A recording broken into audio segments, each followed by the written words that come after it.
শিলচরের জনসভায় এক হৃদয়স্পর্শী ও স্মরণীয় মুহূর্তের সাক্ষী থাকলেন হাজারো মানুষ।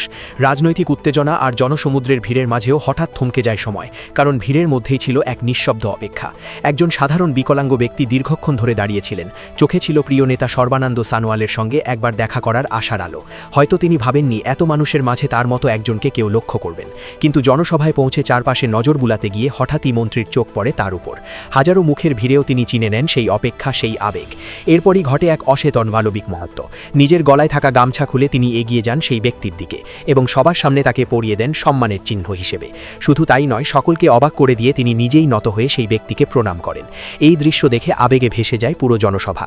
কারোর চোখে জল, কারোর মুখে বিস্ময়, কিন্তু সবার মনে একটাই অনুভূতি, এটাই প্রকৃত নেতৃত্ব, এটাই মানুষের প্রতি সত্যিকারের শ্রদ্ধা।